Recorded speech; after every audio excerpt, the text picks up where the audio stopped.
Hi, PSC പരീക്ഷകളിലെ Jency സാന്നിധ്യത്തെക്കുറിച്ച് മുമ്പ് ഒരു video ഞാൻ ചെയ്തിട്ടുണ്ടായിരുന്നു.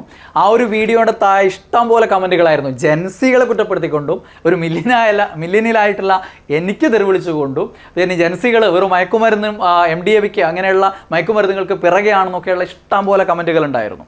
അപ്പം ജെൻസികൾ യഥാർത്ഥത്തിൽ PSCയിൽ എന്താണ് അവർ ചെയ്യുന്നത്, അവർ റാങ്കുകൾ നേടുന്നുണ്ടോ, അവർക്കിതൊന്നും താല്പര്യമില്ലേ എന്നുള്ളത് കൃത്യമായിട്ട് നിങ്ങൾക്ക് മനസ്സിലാകാൻ ഈ ഒരു വീഡിയോ സഹായിക്കും. ഞാൻ ഈ അടുത്ത കാലത്ത് നിലവിൽ വന്ന റാങ്ക് ലിസ്റ്റുകളിലെ സ്ഥിതി എന്താണെന്നുള്ളത് നിങ്ങൾക്ക് പറഞ്ഞുതരാം. ഓക്കെ, അവിടെ ഇരു കൂട്ടർക്കും ഒത്ത പ്രാധാന്യമാണ് കിട്ടുന്നത്. ജെൻസികളും PSCയിൽ മികച്ച റാങ്കുകൾ കരസ്ഥമാക്കുന്നുണ്ട് എന്നുള്ള കാര്യം നിങ്ങൾക്ക് കാണാൻ പറ്റും. നോക്കി ഇപ്പോൾ ഈ ഒരു ഏപ്രിൽ 16 2026 ഏപ്രിൽ 16 കഴിഞ്ഞ മാസം നിലവിൽ വന്ന സെക്രട്ടേറിയറ്റ് അസിസ്റ്റന്റ് റാങ്ക് ലിസ്റ്റ് നമുക്ക് എടുക്കാം. അതിലെ സെക്കൻഡ് റാങ്ക് തന്നെ ഒരു ജെൻസിയാണ്. ഓക്കെ, പിന്നെ 1 മുതൽ 10 വരെയുള്ള റാങ്കിനിടയിൽ 7 പേരുണ്ട് ജെൻസി വിഭാഗത്തിൽ വരുന്നത്. അതേപോലെ 100-നിടയിലുള്ള റാങ്ക് നോക്കുകയാണെങ്കിൽ 66 പേരുണ്ട്. ദെൻ 250 വരെയുള്ള റാങ്ക് എടുക്കുകയാണെങ്കിൽ അതിൽ 155 പേരും എന്താണ്, ജെൻസിയാണ്. മനസ്സിലായില്ലേ? ആകെ 910 പേരാണ് ആ ഒരു റാങ്ക് ലിസ്റ്റിലുള്ളത്. അതിൻ്റെ 60%, ഏകദേശം 60% എന്താണ്, ജെൻസി വിഭാഗത്തിൽപ്പെട്ടവരാ. അപ്പോൾ ജെൻസികൾ PSC നേടുന്നില്ല അല്ലെങ്കിൽ നോക്കുന്നില്ല എന്നൊന്നും ആരും വിചാരിക്കേണ്ട. അവരെന്ത് ചെയ്യുന്നുണ്ട്, നന്നായിട്ട് ശ്രമിക്കുന്നുണ്ട്, നേടിയെടുക്കുന്നുണ്ട്. ഇതൊരു സ്റ്റേറ്റ് വൈഡ് എക്സാമിൻ്റെ കാര്യമാണ് ഇപ്പോൾ നിലവിൽ റാങ്ക് ലിസ്റ്റ് വന്ന. അപ്പോൾ അതേപോലെ ജില്ലാതലത്തിലുള്ള മറ്റ് തല എക്സാമുകൾ നമുക്ക് നോക്കാം. 10th ലെവൽ, +2 ലെവൽ, മറ്റ് പല എക്സാമുകൾ ഉണ്ടല്ലോ. അത്തരം പരീക്ഷകളിൽ എന്താണ് ഇവർ ഇഷ്ടമുണ്ടോ, 10th ലെവൽ വേണ്ട അല്ലെങ്കിൽ ഡിഗ്രി ലെവൽ. അപ്പോൾ ഇത് കാണുമ്പോൾ എല്ലാവരും പറയും, ഈ വീഡിയോ മാത്രം ആ ഒരു പോയിന്റ് മാത്രം വെച്ച് നിർത്തുകയാണെങ്കിൽ എല്ലാവരും പറയുന്ന അവർക്ക് ഡിഗ്രി ലെവൽ മാത്രമേ ഇഷ്ടമുള്ളൂ, 10th ലെവലും +2 ലെവൽ അല്ലെ LDC പോലെയുള്ള പരീക്ഷ LGS ഒന്നും അവർക്ക് വേണ്ട എന്നൊക്കെ ആയിരിക്കും പറയുക. അപ്പോൾ നമുക്കത് നോക്കാം.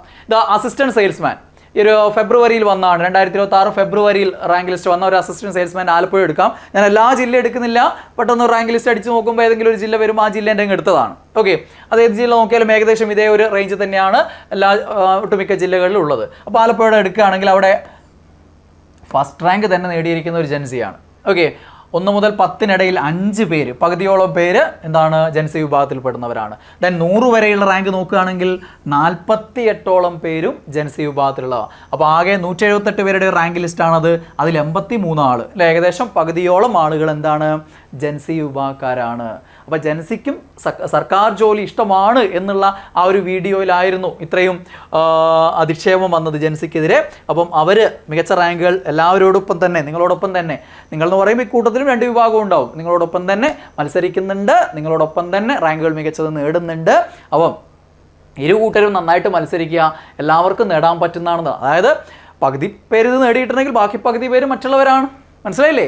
അപ്പോൾ എല്ലാവർക്കും ഇതിന് സാധ്യതകൾ ഉണ്ട് എന്നുള്ളതാണ് ഇവിടെ മനസ്സിലാക്കേണ്ടത്. അപ്പോൾ നമുക്ക് ഒരു LDC നോക്കാം. മറ്റേ സെയിൽസ്മാൻ അല്ലേ, ഒരു LDC നോക്കാം. LDC തിരുവനന്തപുരം എടുക്കുകയാണെങ്കിൽ 2025 വന്ന റാങ്ക് ലിസ്റ്റ്, കഴിഞ്ഞ LDC വന്നിരിക്കുന്നത് 2025 ആ 25 ആ റാങ്ക് ലിസ്റ്റ് വരുമ്പോൾ അവരുടെ വയസ്സ് വെച്ചിട്ടാണ് ഞാൻ പറയുന്നത്. ഓക്കെ, അപ്പോൾ 1 മുതൽ 10 വരെയുള്ള റാങ്കുകളിൽ 8 പേര് എന്താണ്, ജെൻസികളായിരുന്നു.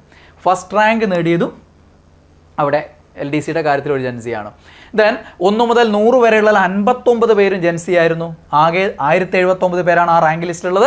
അതിൽ 60% ജെൻസിയാണ്. ബാക്കി 40% ബാക്കിയുള്ള ആളുകൾ വരുന്നത്. മില്ലിനിയൽസ് എന്നുള്ള ആ ഒരു വിഭാഗം ഉണ്ടല്ലോ, ഇതിന് മുമ്പേ ജനിച്ച ആളുകൾ അവർ വരുന്നത്. LDCയുടെ സ്ഥിതി ഇതാണ്. മിക്ക ജില്ലകളിലും ഇത് തന്നെയാണ് സ്ഥിതി. ഇനി LGS നോക്ക്. ഇവിടെ സാധ്യത, അതായത് ഇവിടുത്തെ എന്താണ് LGSൻ്റെ പ്രത്യേകത, ഡിഗ്രി ഇല്ലാത്തവർക്കാണ്. വേരിയസ് LGS ഡിഗ്രി ഇല്ലാത്തവർക്കാണ് അപ്ലൈ ചെയ്യാൻ പറ്റുക. ഇവിടെയാണ് ഏറ്റവും നന്നായിട്ട് അവർ ശ്രദ്ധിക്കുന്നത്. കാരണം എന്താ, ഡിഗ്രി പൂർത്തിയാക്കാതെ വെച്ചിട്ട് അതിനിടയിൽ ഈ പരീക്ഷ വരുമ്പോൾ അപ്ലൈ ചെയ്യുക, നേടിയെടുക്കുക എന്നുള്ളതാണ്. പലരും അങ്ങനെ കാത്തിരിക്കുന്ന ആളുകളുണ്ട്. ഇനിയിപ്പം ഈ വർഷം അവസാനം നോട്ടിഫിക്കേഷൻ വരുമ്പോഴുള്ള മത്സരം അങ്ങനെ തന്നെയായിരിക്കും. ഇവിടെ ആദ്യ 10-നിടയിൽ 5 പേരുണ്ട്. 3ാം റാങ്ക് നേടിയിരിക്കുന്ന ഒരു ജെൻസിയാണ്. ദെൻ 1 മുതൽ 100 വരെയുള്ളതിൽ 48 പേരുണ്ട്. അതിൽ തന്നെ 6 പേരുടെ വയസ്സ് 22 വയസ്സ് കുറവുള്ളവരാണ്. 22 വയസ്സോ അതിൽ കുറവുള്ളവരുമാണ് എന്ത്, 6 പേരെന്ന് പറയുന്നത്. ആകെ 1090 പേരുള്ളതിൽ 50% പേരും എന്താണ്, ജെൻസി വിഭാഗത്തിലാണ്. LGS റാങ്ക് ലിസ്റ്റിൻ്റെ സ്ഥിതി ഇതാണ്. മനസ്സിലായില്ലേ? അപ്പം 6 പേര് 22 വയസ്സല്ല. ഞാൻ അവരൊന്ന് പറയാം, അവരെ നമുക്കൊന്ന് മെൻഷൻ ചെയ്യാം. നിങ്ങളുടെ സുഹൃത്തുക്കളോ ചിലപ്പം അവരൊക്കെ ഈ വീഡിയോ കാണുന്നുണ്ട്, ആരെങ്കിലുമൊക്കെ കാണുന്നില്ലെങ്കിൽ അവരെ നിങ്ങളുടെ സുഹൃത്താണെങ്കിൽ അവരൊന്ന് അറിയിക്കുക, നമ്മളിവിടെ മെൻഷൻ ചെയ്തെന്നുള്ള കാര്യം. നിങ്ങൾ നോക്കിയേ, 22 വയസ്സ്. ഞാനിത് പ്രത്യേകം എടുത്തു പറയാൻ കാരണം, ഇങ്ങനെ ഒരു വീഡിയോ ചെയ്യാനുള്ള കാരണം എന്ന് പറഞ്ഞു കഴിഞ്ഞാൽ, ഞാൻ എൻ്റെ 22ാം വയസ്സിൽ സർക്കാർ ജോലി നേടിയ ആളാണ്. അതുകൊണ്ട് ഏത് റാങ്ക് ലിസ്റ്റും ഞാനിങ്ങനെ നോക്കാറുണ്ട്. എന്നെക്കാളും പ്രായം കുറഞ്ഞവരൊക്കെ നേടുന്ന സമയത്ത് ഒരു സന്തോഷമാണ് നമുക്ക്. ഈ ഒരു ടൈമിൽ അങ്ങനെ നേടുന്ന കാണുമ്പോൾ എൻ്റെ 22ാമത്തെ വയസ്സിലാണ് ഞാൻ കയറിയിട്ടുള്ളത്, ജോലി കയറിയത്. അപ്പം അതിന് മുമ്പേ തന്നെ റാങ്ക് ലിസ്റ്റിൽ വന്നിട്ടുണ്ട്, നിയമനം കിട്ടുന്നത് 22ലാണ്. ഓക്കെ, അപ്പം ഒരു 100-നിടയിലുള്ള റാങ്കിൽ 1 മുതൽ 100 വരെയുള്ള റാങ്കിൽ 22 വയസ്സോ അതിൽ കുറവോ ഉള്ള ആളുകൾ 6 പേരുണ്ടായിരുന്നുള്ളതാണ്. 22 വയസ്സ് കുറവ്. ജെൻസിയിൽ തന്നെ 22 വയസ്സ് കുറഞ്ഞവരുണ്ടായിരുന്നു ഇത്രയും പേരും. അതിൽ 16ാം റാങ്ക് നേടിയത് ആതിര AS നായർ എന്ന് പറഞ്ഞ കുട്ടിയാണ്. ദെൻ 58ാം റാങ്ക് നിമിതയും 59ാം റാങ്ക് അഞ്ജുവാണ്. ദെൻ 68ാം റാങ്ക് ഗ്രീഷ്മ രാജൻ, 69ാം റാങ്ക് ഗസൽ വിജയാണ്. ദെൻ 86ാം റാങ്ക് നേടിയ ശില്പ S ആണ്. അപ്പോൾ ഇവരൊക്കെ എന്താണ് 22ഓ അതിന് താഴെയോ പ്രായമുള്ള ആളുകളായിരുന്നു റാങ്ക് ലിസ്റ്റ് വരുന്ന സമയത്ത്. മനസ്സിലായില്ലേ? അപ്പോൾ ഇത്രയും ചെറുപ്പത്തിൽ ഇതിനു വേണ്ടി തയ്യാറാകുന്ന ആളുകളും ഉണ്ട്, അതേപോലെ തന്നെ അവസാന പ്രായത്തിൽ നേടിയെടുക്കുന്നവരും ഉണ്ട്. അപ്പോൾ PSC പരീക്ഷയിൽ ആ ഒരു മികച്ച റാങ്കുകൾ കരസ്ഥമാക്കാൻ പ്രായം ഒരു വിഷയമല്ല എന്നുള്ളതാണ് നിങ്ങൾ മനസ്സിലാക്കേണ്ടത്. ഇനി മറ്റതിന് തെളിവാണെങ്കിൽ അത് ഞാൻ വേറെ വീഡിയോ ചെയ്തു തരുന്നത്. അതായത് പലരും ചോദിക്കാറുണ്ട് അവസാന ചാൻസ് കിട്ടുമെന്നുള്ള, വീഡിയോ ചെയ്യാം, നിങ്ങൾക്കൊരു ധൈര്യം ആവുമല്ലോ. അപ്പോൾ അവസാന ചാൻസുകാരുടെ സ്ഥിതി എന്താണെന്നുള്ളത്, അപ്പോൾ ആ പ്രായത്തിലും എത്രയോ പേര് നേടിപ്പോകുന്നുണ്ട്. അപ്പോൾ അവിടെ നിങ്ങൾ മനസ്സിലാക്കേണ്ട കാര്യം നമ്മൾ ആത്മാർപ്പണത്തോടെ പഠിക്കുക എന്നുള്ളതാണ്, ഹാർഡ് വർക്ക് ചെയ്യാൻ ഇറങ്ങിത്തിരിക്കുക എന്നുള്ളതാണ്. ഓക്കെ, മനസ്സിലായില്ലേ? ഇതാണ് ഈ ഒരു റാങ്ക് ലിസ്റ്റിൻ്റെ സ്ഥിതി. ഇനി വുമൺ CPO +2 ലെവൽ പരീക്ഷയുടെ കാര്യമാണ്. വുമൺ CPO 26 ഏപ്രിൽ മാസം 21ാം തീയതിയാണ് റാങ്ക് ലിസ്റ്റ് വന്നത്. അതിലാണെങ്കിൽ സ്വാഭാവികമായിട്ടും +2 തല പരീക്ഷകൾ എന്ന് പറയുമ്പോൾ ഫോഴ്സ് പരീക്ഷകളിൽ പ്രായപരിധി കുറവായിരുന്നല്ലോ. അപ്പോൾ സ്വാഭാവികമായിട്ടും കൂടുതൽ ഉണ്ടാവുക ജെൻസി തന്നെയാണെന്നുള്ള നമുക്ക് അറിയാതെ. പിന്നെ ഇപ്പോഴാണ് അതൊരു പ്രായപരിധി ഇത്തിരിയും കൂട്ടിയത്, 30ലേക്ക് ഉയർത്തി. അതിൻ്റെ കൂടെ റിസർവേഷൻ കാറ്റഗറിക്കാർക്കുള്ള ആ ഒരു ഇത് കൂട്ടുമ്പോൾ 33, 35 ഉള്ളവർക്ക് അപ്ലൈ ചെയ്യാം. അപ്പോൾ ഇവിടെ സ്വാഭാവികമായിട്ടും +2 ലെവൽ എക്സാമുകളിൽ എന്താണ് ജെൻസി വിഭാഗക്കാർ തന്നെയാണ് കൂടുതലും ഉണ്ടാവുക. ഓക്കെ, അതാണെങ്കിൽ WCPയുടെ കാര്യത്തിൽ 1 മുതൽ 10 വരെയുള്ള റാങ്കിൽ 9 പേരും എന്തായിരുന്നു, ആദ്യ റാങ്ക് മുതൽ 9 പേരും എന്തായിരുന്നു ജെൻസിയാണ്. ദെൻ 100 വരെയുള്ള റാങ്കിൽ 90 പേരും എന്താണ് ജെൻസിയാണ്. അതായത് ഏകദേശം 90% തന്നെ ആ റാങ്ക് ലിസ്റ്റിൻ്റെ മൊത്തത്തിൽ നോക്കുകയാണെങ്കിൽ 90% എന്ത് തന്നെയാണ് ജെൻസി വിഭാഗത്തിൽപ്പെട്ടവരാണ്. ഓക്കെ, അവിടെ നിങ്ങൾ കണ്ടോ 21ാം വയസ്സിൽ നേടിയവരുണ്ട്, 21 വയസ്സിൽ. ഓക്കെ, 63ാം റാങ്ക് അനഘാകൃഷ്ണനും 102ാം റാങ്ക് നേടിയ വൈശാഖിക്കും 21 വയസ്സായിട്ടേ ഉള്ളൂ. ഞാൻ പ്രത്യേകം നോട്ട് ചെയ്തതാണ്. അപ്പോൾ ഈ രീതിയിൽ വളരെ ചെറുപ്രായത്തിലെ റാങ്ക് ലിസ്റ്റിൽ മികച്ച റാങ്കുകൾ കരസ്ഥമാക്കുന്ന ആളുകളുണ്ട്. അപ്പോൾ ഇതൊക്കെ ആസൂത്രണം ചെയ്ത് പഠിക്കുന്ന ജെൻസി നിങ്ങളുടെ കൂട്ടത്തിലുണ്ട്. +2 അല്ലേ ആണ് ഇതിൻ്റെ യോഗ്യത, 18 കഴിഞ്ഞാൽ അല്ലേ. അപ്പോൾ അതിനനുസരിച്ച് കണക്ക് കൂട്ടി മുൻകൂട്ടി പഠിച്ചെടുത്ത് ആദ്യത്തെ തവണ തന്നെ പരീക്ഷ എഴുതി റാങ്ക് ലിസ്റ്റിൽ ഉൾപ്പെടുന്നവർ, രണ്ടാമത്തെ തവണ എഴുതിപ്പെടുന്നവർ, ഇങ്ങനെയൊക്കെയുള്ള ആളുകളുണ്ട്. കണ്ടോ നിങ്ങൾ 21ാം വയസ്സിൽ. കൺഗ്രാജുലേഷൻ കേട്ടോ, പ്രത്യേക കൺഗ്രാജുലേഷൻ നിങ്ങൾക്ക്. കാരണം ഇതൊക്കെ കാണുമ്പോൾ എനിക്കൊരു പ്രൗഡ് ഫീലാണ് എന്നെക്കുറിച്ചും ദെൻ നിങ്ങൾ ഉദ്യോഗാർത്ഥികളെക്കുറിച്ചും. അതാണ് ഇതിൻ്റെ ഒരു പ്രത്യേകത എന്ന് പറയുന്നത്. അതുകൊണ്ട് തന്നെയാണ് ഞാൻ ഈ ഇത്തരം വീഡിയോകൾ ചെയ്യാൻ ഉദ്ദേശിച്ച് ഇറങ്ങി തിരിച്ചതും. ഇതിൻ്റെ വേറൊരു ടിസ്റ്റ് കൂടെ ഞാൻ വേറൊരു ഷോർട്സ് വീഡിയോ ആയിട്ട് നിങ്ങൾക്ക് കാണാം, അപ്പോൾ നമുക്ക് മനസ്സിലാക്കാം. അപ്പോൾ നിങ്ങൾ മനസ്സിലാക്കേണ്ട ഒരു കാര്യം ഇതാണ്, പ്രായം അല്ലെങ്കിൽ ആദ്യ ചാൻസ് ആണോ അവസാന ചാൻസ് ആണോ, ചെറുപ്പമാണോ അല്ലെങ്കിൽ അവസാനം എന്താണ് ഒരു 36ലേക്ക് കടക്കുകയാണോ അല്ലെങ്കിൽ 40ലേക്ക് കടക്കുകയാണോ, ഇതിലൊന്നല്ല വിഷയം.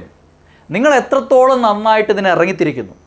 ആ ഇറങ്ങിത്തിരിക്കാനുണ്ടായ ആ മോട്ടിവേഷൻ നിലനിർത്തിക്കൊണ്ട് ഇത് നേടുന്നത് വരെ പഠിച്ചു പോകുന്നു. അതിനിടയിൽ വരുന്ന എല്ലാ തടസ്സങ്ങളെയും നിങ്ങൾ എങ്ങനെ അതിജീവിക്കുന്നു, ഇതിനെല്ലാം വകഞ്ഞു മാറ്റിക്കൊണ്ട് അവസാനം വരെ നന്നായിട്ട് പഠിച്ച് ജോലി നേടി കുറേ ലിസ്റ്റിൽ ഉൾപ്പെട്ട് അതിലിഷ്ടമുള്ള ജോലി സ്വീകരിച്ചിട്ട് നിങ്ങൾ അവിടെ സ്ഥാനം ഉറപ്പിക്കുന്നത് വരെ പഠിച്ചുകൊണ്ടിരിക്കാനുള്ള മനസ്സുള്ളവരാണ് ഇതൊക്കെ നേടിപ്പോകുന്നത്. അല്ലാതെ ഭയങ്കരമായ ബുദ്ധിയോ ഓർമ്മശക്തിയോ ഉണ്ടായിട്ട് കാര്യമില്ല. കാരണം അങ്ങനെ ഇറങ്ങിത്തിരിക്കുന്നവർ ഒരാഴ്ച പഠിക്കും, എന്നിട്ടോ ഇട്ടേച്ചു പോകും. നിങ്ങളെക്കാളും നേടിയ നമ്മളെക്കാളും ഒക്കെ കഴിവുള്ള എത്രയോ അധികം കഴിവുള്ള ആളുകൾ നേടാതെ പുറത്ത് കിടക്കുന്നുണ്ട്. അവർക്കില്ലാത്തതെന്താ? ഇവിടെ നിലനിൽക്കാനുള്ള ക്ഷമയാണ്, സ്ഥിരതയോടെ പഠിക്കാനുള്ള കഴിവാണ്, മടിയാണ്. ഇങ്ങനെയുള്ള പല കാര്യങ്ങളാണ് അവരെ പുറകോട്ട് വലിച്ചതും ഇതിൽ നിന്ന് പിൻവലിയാൻ ഇടയാക്കിയതും. അവരൊക്കെ ചിലപ്പോൾ അങ്ങനെയുള്ള ആളുകൾ ഇവിടെയും വന്ന് കമൻ്റ് ഇടും, വെറുതെയാണ്, കിട്ടൂല, ഉരുളണം, അങ്ങനെയാണ് ഇങ്ങനെയാണ്, റാങ്ക് ലിസ്റ്റിൽ വന്നാലും കിട്ടില്ല എന്ന് പറഞ്ഞിട്ട് കമൻ്റ് ഇടും. അല്ലെങ്കിൽ ഞാൻ കുറേ കൊല്ലം നോക്കിയാണെന്നിട്ട് എനിക്ക് കിട്ടിയിട്ടില്ല എന്ന് പറയും. സത്യമായിരിക്കും, പക്ഷേ കുറേ കൊല്ലം നോക്കിയത് ഈ പറഞ്ഞ രീതിയിലാണ് നോക്കിയിട്ടുണ്ടാവുക. ഏതെങ്കിലും നോട്ടിഫിക്കേഷൻ വരുമ്പോൾ ഇറങ്ങിത്തിരിക്കും, നോക്കും നിർത്തും, വീണ്ടും നോക്കും നിർത്തും. ഈ പരിപാടിയാണ്. അതല്ല യഥാർത്ഥ PSC ഉദ്യോഗാർത്ഥി എന്ന് പറയുന്നത്. അങ്ങനെയുള്ള ഒരു ആസ്പിരൻറ്റ് റാങ്ക് ഹോൾഡർ ആയിട്ടോ അല്ലെങ്കിൽ ഒരു ഉദ്യോഗസ്ഥനായിട്ടോ പിന്നീട് മാറില്ല. അവർ ഈ പറഞ്ഞ രീതിയിൽ കമൻ്റ് ഇടുന്ന ആളുകളായിട്ട്, കുറ്റം പറയുന്ന ആളുകളായിട്ട് മാറും. യഥാർത്ഥത്തിൽ ഇറങ്ങി തിരിച്ചു കഴിഞ്ഞാൽ കണ്ടിന്യൂസ് ആയിട്ട് പഠിച്ചു പോകുന്നവരൊക്കെ എന്ത് ചെയ്യുന്നുണ്ട്, ഇവിടെ നേടിപ്പോകുന്നുണ്ട്. അത് നിങ്ങൾക്ക് കാണണമെങ്കിൽ നിങ്ങൾ എവിടെ നോക്കണം? ഈ പറയുന്ന റാങ്ക് ലിസ്റ്റുകൾ നോക്കണം, അതിൻ്റെ അഡ്വൈസ് മെമ്മോകൾ നോക്കണം. PSCയുടെ സൈറ്റിൽ തന്നെ ഉണ്ടല്ലോ അഡ്വൈസും അപ്പോയിൻമെൻറ്റ് ഓർഡറും കൊടുക്കുന്ന കാര്യങ്ങളും കിട്ടുന്ന കാര്യങ്ങളും നേടിയവരുടെ വീരഗാഥകളും വിജയകഥകളും അവർ നേരിട്ട തടസ്സങ്ങളൊക്കെ വീഡിയോകൾ കാണുന്നില്ലേ നിങ്ങൾ?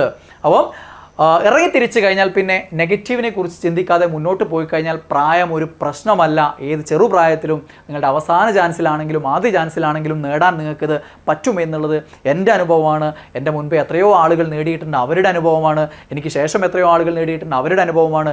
എത്രയോ ഉദ്യോഗാർത്ഥികളെ ഞാൻ തന്നെ ട്രെയിൻ ചെയ്ത് നമ്മുടെ മുന്നിലൂടെ നടന്നു പോയവരുണ്ട്, അവർ നേടിയിട്ടുണ്ട്, അവരുടെ അനുഭവമാണ്. നേടാൻ പോകുന്ന നിങ്ങളുടെ അനുഭവമാണ്. ഇതാണ് നിങ്ങൾ മറ്റുള്ള നിങ്ങളുടെ പിൻഗാമികളായിട്ട് വരുന്നവരിലേക്ക് കൈമാറേണ്ടത്. അല്ലാതെ ഒരാഴ്ച നോക്കി നിർത്തിയവരുടെ പരിശ്രമത്തിൻ്റെ കഥയല്ല, അല്ലെങ്കിൽ കിട്ടാത്തതിൻ്റെ കൊതിക്കെറിവിൻ്റെ ഡയലോഗുകളല്ല, അല്ലെങ്കിൽ നമ്മൾ ശ്രമം മാക്സിമം നടത്താത്തതിന് ആരെ കുറ്റം പറയുന്നതാ, PSCയെ കുറ്റം പറയുന്ന, ചെയർമാനെ കുറ്റം പറയുന്ന ആ ഒരു ടെൻഡൻസി അല്ല നിങ്ങൾ ഉദ്യോഗാർത്ഥികൾക്ക് വേണ്ടത്. അതാദ്യം മനസ്സിലാക്കുക, ധൈര്യമായിട്ട് പഠിച്ച് മുന്നോട്ട് പോവുക. നിങ്ങൾക്ക് എല്ലാവർക്കും നേടാൻ പറ്റട്ടെ.